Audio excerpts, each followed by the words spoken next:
Are you coming back to school with me? We could have done it all so easily.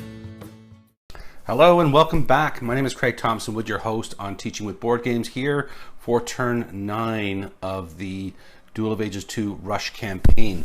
White still holds on to their lead, but Black has some chances here to make a comeback if they can. They've got a few people who are down on their wounds. Mr. Catskill's been wounded. Headless Horseman's been wounded. And Melina Arabato's been wounded. William Wallace is wounded. So there's a few wounded. I mean, if it can make some hold on through White's turn, then they might be able to, who knows, maybe make their own comeback. I think right now Black's only chance really is to make that Valor win by killing enough of white people. Sorry, it was enough of the white team in order to make this work. But let's see what happens. So going to start off referring back to my card here. So free action phase. There's nobody doing anything in the free action phase. Because everybody's sort of engaged in what they're doing. So I was considering what to do with Leo Penny here. I mean, with Cassina coming around the corner, she could take out any one of these people in her dragon form, which she's probably going to do. So, but if he moves, he's just going to get shot up by this thing. So he's just going to stay there and take his chance. I mean, right now, if they can kill Brad and Jenny McGiddy, then they've won, just like that. So. And also the TIX assassin's in a bit of spot of trouble too, so they have options. They have options. So right now he's going to hope for the best here. So he's firing. So yes, there's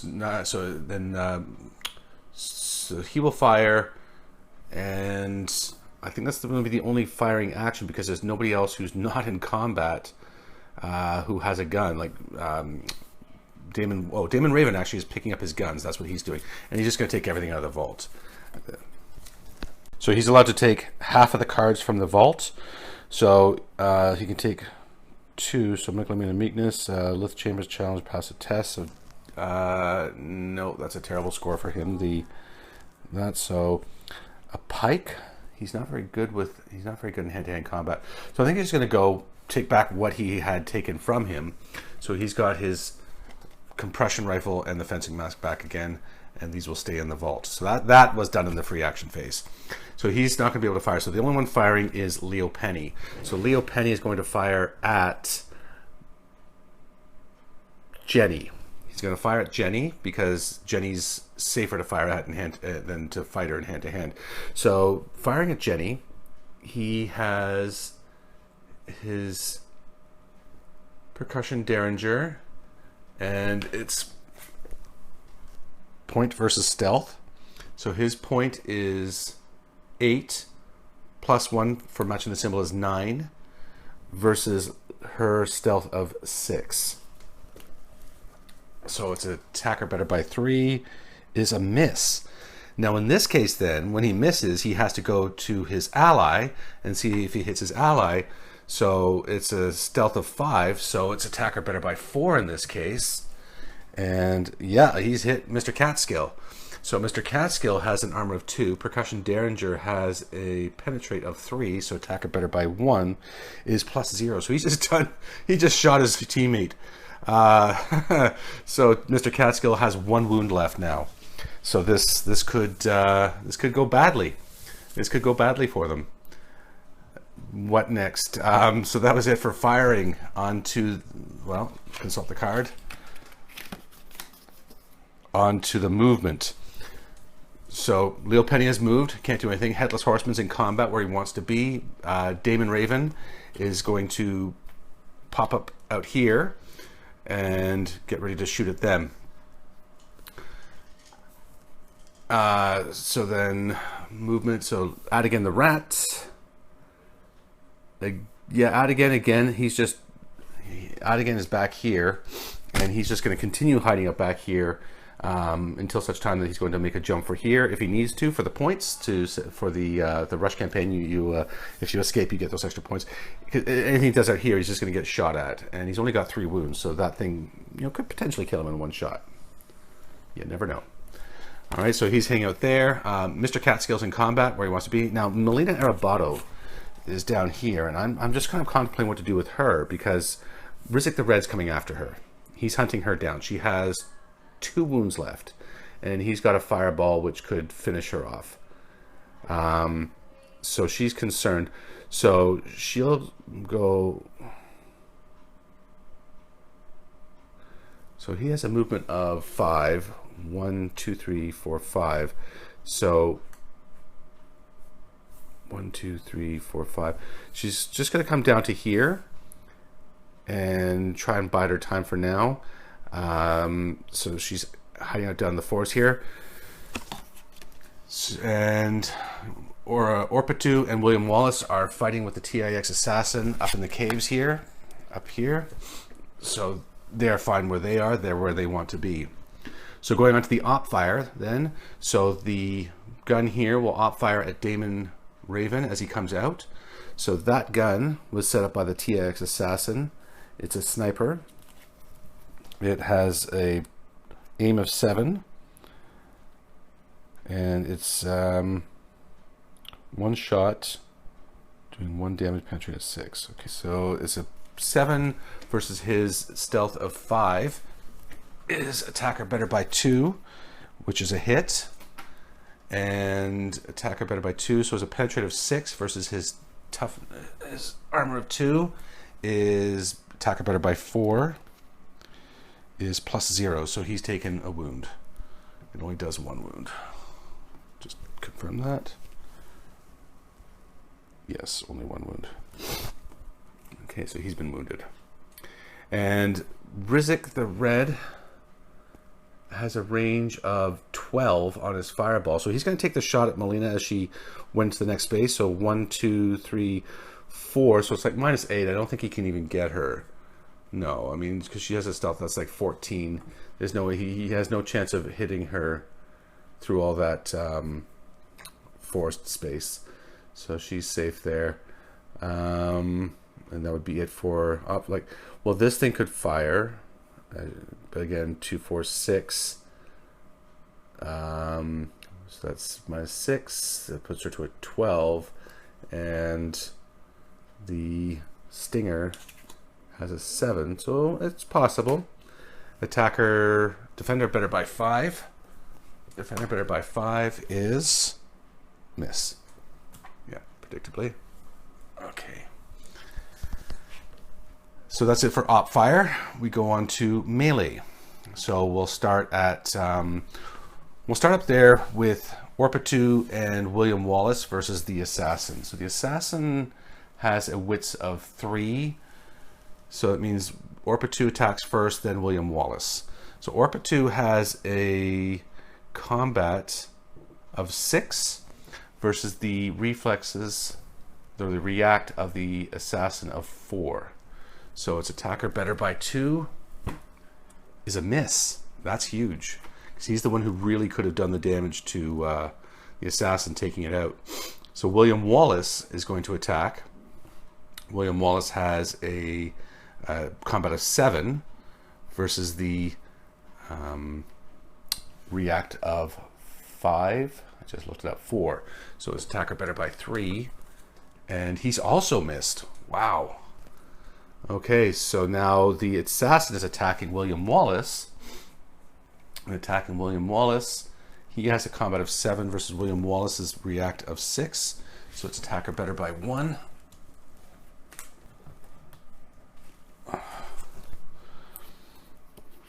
Is a hit. So William Wallace has been hit. It is a penetrate of 6 versus an armor of 2 is better by 4 is +0 damage. So that means it does 3 damage, and just like that, the TIX assassin has fulfilled its mission and it has killed William Wallace. If the target is killed, TIX chooses a new target, then is banished. Okay, so it has to go after 1 more. Let's make the new target Orpatu's strong in here. So I'm not going to fight Orpatu at its strength, particularly as Orpatu's tough. So I'm going to make the new target Damon Raven. Damon Raven's the new target. Assassin. All right, so Damon Raven is the new target for the TIX assassin, and if the Damon Raven is killed, an assassin is also banished. The next combat down here. So in that one, Jenny has a wits of 9. Brad has a wits of 6. Headless Horseman has a wits of 6. And Mr. Catskill's a wits of 4. So Jenny's going first. She's going to try and finish off Mr. Catskill. She's hitting him, just not wounding him. So this is a melee attack. So she is doing her melee of 4 versus his react of 4. Attacker better by 0 is a miss. And then Mr. Catskill will go. He's attacking Brad. So it's his melee of 5 versus Brad's stealth of 9. Attack defender better by 4 is a miss. And then Brad is going to attack Mr. Catskill. His combat of 1 versus 4. Attack defender better by 3 is still a hit.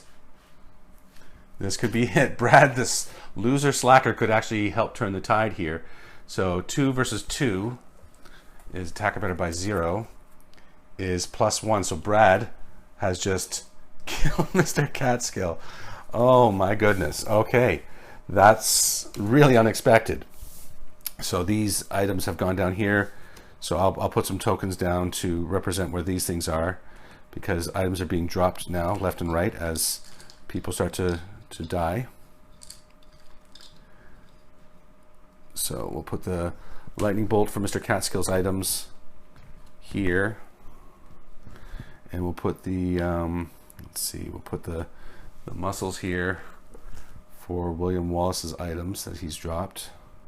The barbed tongue. Okay, that is big. That is really big. Okay, that's so unexpected. I just kind of lost train of thought there. So that is actually it for Team White, because we look at it then, we go into adventuring. There is no adventuring, and reinforce, which there isn't any in this game. So that is it. So we're going to take a break and go on to Team Black. Okay, so Team Black now looking like in a much better position. So they have 2 dead and 1 captured. Now Team White has 2 dead. So it is now Team Black has 5 characters. Team White has 6 characters. Wow, after this turn, I'm going to have to look at the things again for the next turn and see maybe Team Black can somehow pull this out. Anyway, so free action phase. In the free action phase, Cassina is giving up her jeweled blade.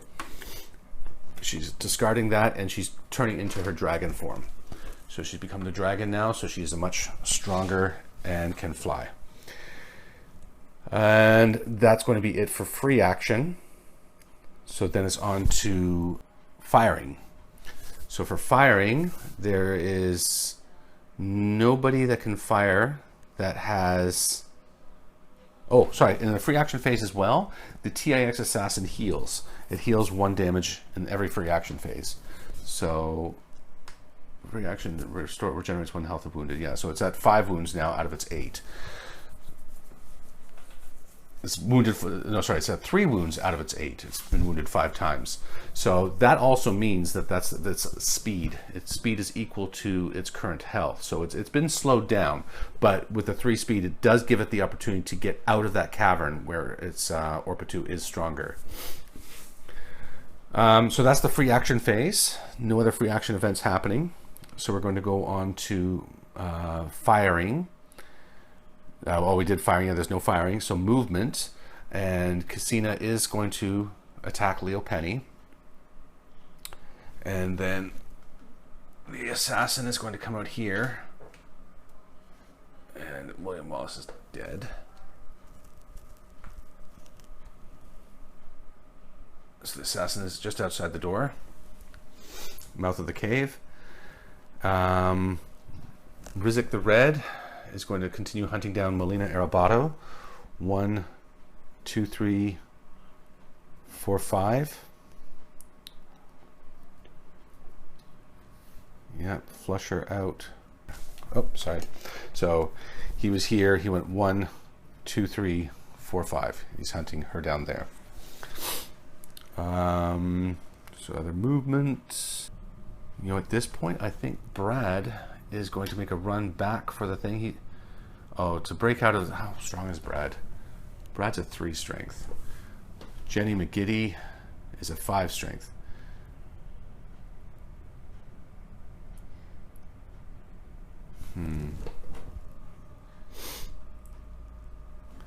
What's Jenny McGiddy got? Her stealth is not great. It's a challenge of 7 to get through there. She doesn't have a card. Her honor is not high enough to get through there. I would just like to get somebody to break out Frost Dancer if we can. And it really looks like it's... Brad can sneak through.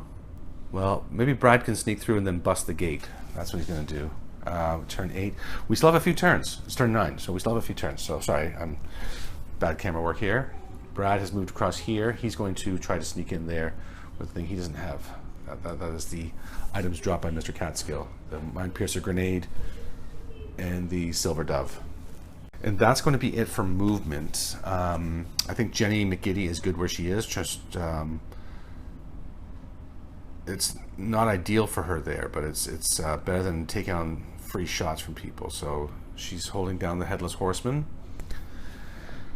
So we're going on to Op Fire. So for Op Fire shots then, Leo Penny's going to shoot at Cassina as she comes in. Damon Raven is going to fire at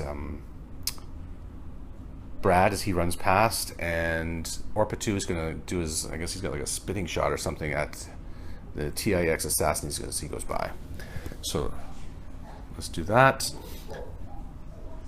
So we'll start off with Orpatu. Orpatu's range shot is with his aim, which is an 8, versus the TX Assassin's stealth of 5. So that's attacker better by 3 is a hit, and that is a let's see, penetrate of 6 versus armor of 5, better by 1. Is -2 damage, and it does 2 damage, so it does no damage. Leo Penny, firing at Cassina, has a point of 8, +1 for the Derringer is 9, versus her stealth of 0. So unless he gets a major fop here, yeah, it hits. Yeah, and so it's a penetrate of 3 versus her dragon armor of 8. So defender better by 5 is -1 damage. So he actually did a point of damage to her. Well, that's just made her mad. And then Damon Raven versus Brad. Damon Raven has all the advantages, so he has a his compression rifle here is his point, which is 7, +1 because he matches the symbols 8, +1 because he matches the all 3 things match the color of him and such. So that's 9. 9 versus 9's attacker better by 0 is a miss. Brad, who would have thought Brad would be so instrumental and so pivotal in this game? So he has missed Brad, and that's going to be it for the Op Fire shots. We go on to the melee now. And for melee, we'll start off with Cassina. Cassina versus Leo Penny. Leo Penny has a wits of 7. So he is attacking with a melee of 4 versus her reactive 2. So attacker better by 2 is a hit. And then it's his penetrate of 2 versus her armor of 8. Defender better by 6. Is, wow, +0 damage. So he actually did 2 more damage to her. Look at him go. So she's up to 5 wounds now of 7. Now she's attacking back. She has a melee of 7 versus reactive 6. Is attacker better by 1. Is a hit. And her penetrate of 5 versus his armor of 2. Attacker better by 3.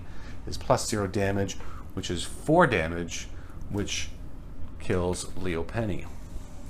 So Leo Penny has dropped his percussion derringer in this spot, which she will pick up next turn, unless something drastic happens to her, and she will then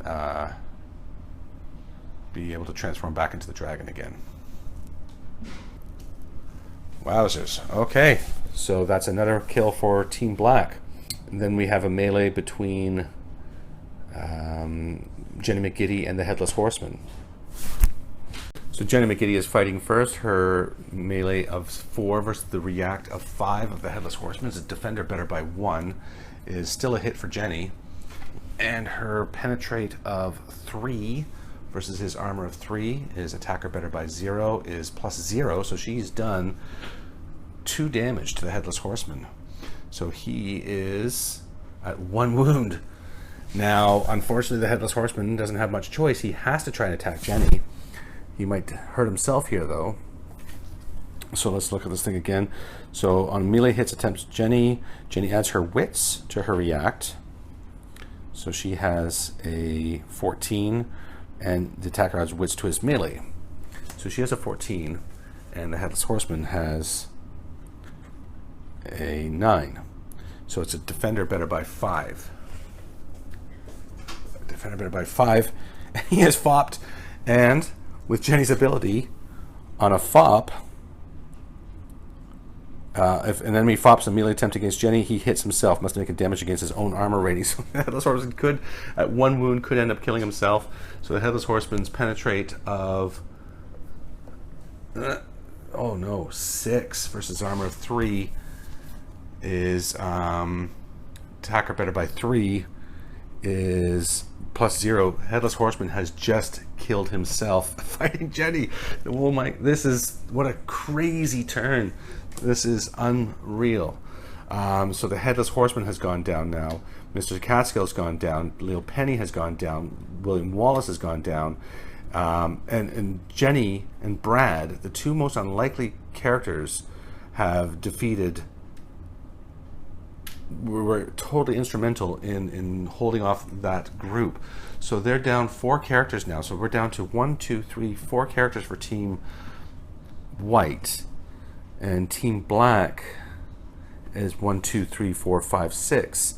So Black now has the advantage. So if Black can kill 1 more character, and it looks like Melina Arbato is about to go. She only has 2 wounds left as being hunted. Good thing Adigan didn't leave, because that would make it worse. It's looks like Black could be getting the Valor win after all. This is really, really huge. So that is it. There's no adventuring happening. So melee sort of solved all the things there. This is pretty incredible. This is one thing I love about this game. Is like it looked, like I said, like a clean sweep for White, but those most unlikely of characters, Brad the Slacker and Jenny McGiddy, the crafty peasant, held off a vigilante, the Headless Horseman, 2 gunmen shooting at them, just dodging it all, and somehow came out on top. So pretty incredible. All right, well, that is going to be it for this episode. Tune in next time for turn 10 to see if Team Black can seal the deal. Team White can hold on to their lead by points, but at this point they need to be careful because it's looking pretty tight. So thank you for watching, and please remember to hit like and subscribe, and I'll see you next time.